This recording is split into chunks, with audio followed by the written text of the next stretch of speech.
Salut tout le monde, c'est E-Tech et aujourd'hui on va comparer la qualité photo du Pixel 3 XL, de l'iPhone XS Max ainsi que du Galaxy Note 9.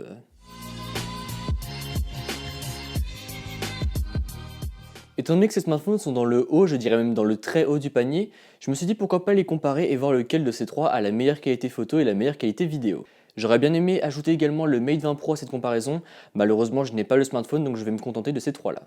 Donc on va faire cette vidéo un petit peu à la MKBHD, c'est-à-dire qu'en gros je vais vous mettre une photo par une photo et je vais seulement mettre une lettre après sur chaque photo et comme ça vous ne serez pas influencé par quelle photo est prise avec quel smartphone. Seulement à la fin je vous révélerai l'identité du smartphone qui a pris telle ou telle photo et comme ça vous pourrez me dire lequel avez-vous choisi avant que je vous dévoile les smartphones. Première photo, on commence avec un feu. Donc là, ce qu'il va falloir regarder, c'est les différentes teintes à travers les photos, les nuages qu'on va pouvoir voir sur le fond de la photo derrière le panneau 20, ainsi que la lumière rouge du feu et la petite lumière à côté pour indiquer qu'il est interdit de tourner à gauche, car sur les trois photos, on peut voir qu'il y a des teintes différentes. Donc là, voici la comparaison des trois photos côte à côte. Pour la deuxième photo, on passe sur une photo sur le Tower Bridge de Londres. Donc là, ce qui va être intéressant de regarder, ça va être les différentes lumières, notamment des buildings, ainsi qu'encore une fois, on peut regarder la différence de luminosité entre les photos, et on peut voir que sur certaines, ça fait comme s'il y avait une application de filtre.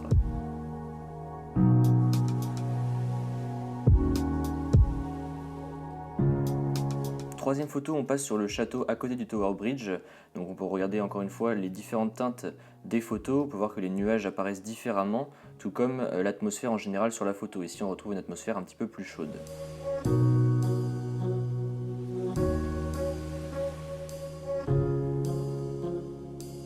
On passe maintenant sur le Tower Bridge de Londres. Donc là, ce qui va être intéressant de regarder, ça va être notamment les lumières sur le pont, comment elles ressortent. On peut voir que sur celle-ci, elles ressortent un petit peu plus bleues, tout comme le ciel qui va ressortir un petit peu plus pétant, alors que là, pour le coup, on va avoir une atmosphère bien plus sombre, avec des tons un petit peu plus jaunis.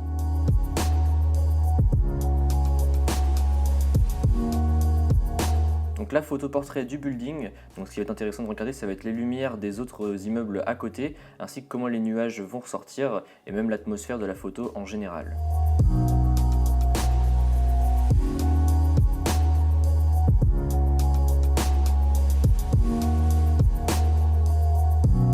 Autre photo de fleurs, donc là vous allez voir que les résultats sont assez impressionnants. Donc là on peut voir des couleurs qui ressortent assez bien. Sur cette deuxième photo également, on peut voir que les couleurs ne manquent pas de peps. Et alors par contre sur cette troisième photo, je ne sais pas trop ce qui s'est passé, mais on peut voir que les couleurs sont vraiment très fades.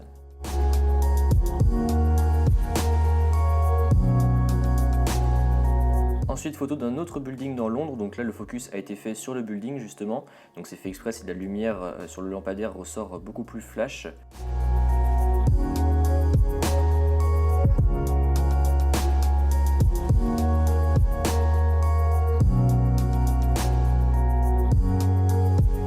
Autre photo d'une devanture d'un pub, donc là on peut voir que le focus a été fait sur la petite affiche qu'il y a juste en bas et non pas sur la lumière, donc c'est fait exprès.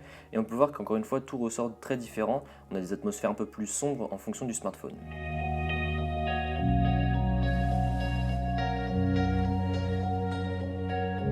Autre photo, cette fois-ci en intérieur avec des lumières normales, donc d'une plante, tout ce qu'il y a de plus classique, sans aucun mode portrait, sans rien d'autre d'appliqué dessus, avec bien évidemment le focus d'appliquer sur la plante.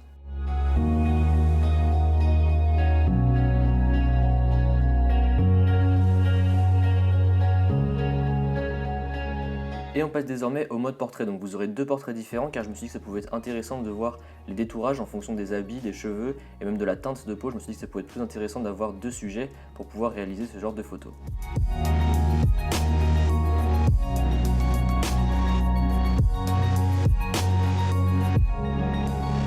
Deuxième mode portrait, donc là ce qui va être intéressant de regarder, ça va être le détourage au niveau de l'oreille notamment, ainsi que des cheveux.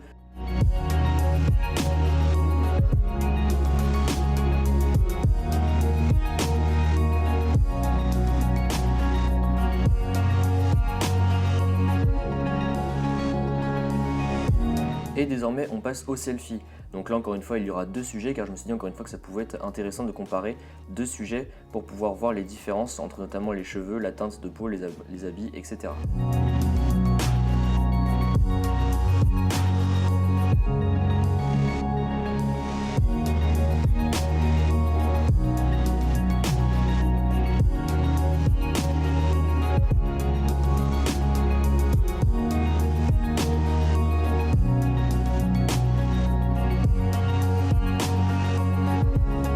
Et donc là, on termine avec les 3 selfies côte à côte et ensuite on va passer à la partie vidéo. Donc ce qui va être intéressant de regarder sur les vidéos, ça va être notamment la stabilisation, comment le capteur va s'adapter en fonction des différentes luminosités et où est-ce que le focus va se faire à chaque fois. Je tiens à préciser que toutes les vidéos ont été réalisées en même temps, on était 2 côte à côte et chacun tenait un smartphone, enfin l'un avait 2 smartphones, l'autre tenait le dernier smartphone et on marchait au même rythme et on avait collé les 3 smartphones pour vraiment avoir le même sujet et pour que les vidéos soient vraiment identiques. Donc ce sont des petites vidéos assez courtes d'une 40aine de secondes, mais elles permettent de se rendre bien compte de la stabilisation ainsi que de l'adaptation du capteur en fonction des luminosités encore une fois et des sujets sur lesquels on va se focus.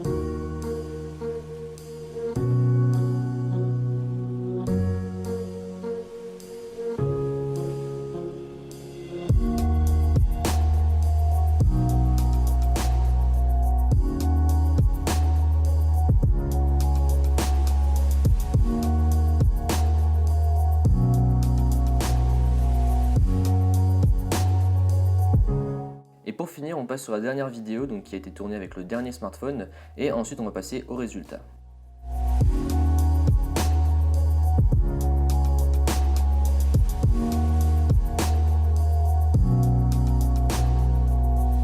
On peut remarquer encore une fois sur celle-ci qu'il y a un teint un petit peu plus jauni par rapport notamment aux 2 autres smartphones.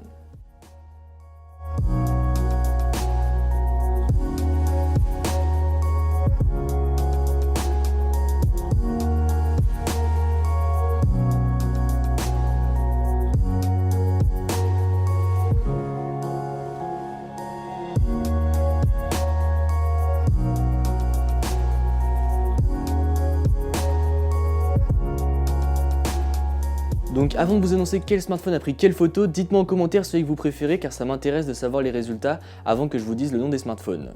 Donc toutes les photos A ont été prises avec le Galaxy Note 9, toutes les photos B ont été prises avec le Pixel 3 XL et toutes les photos C ont été prises avec l'iPhone XS Max.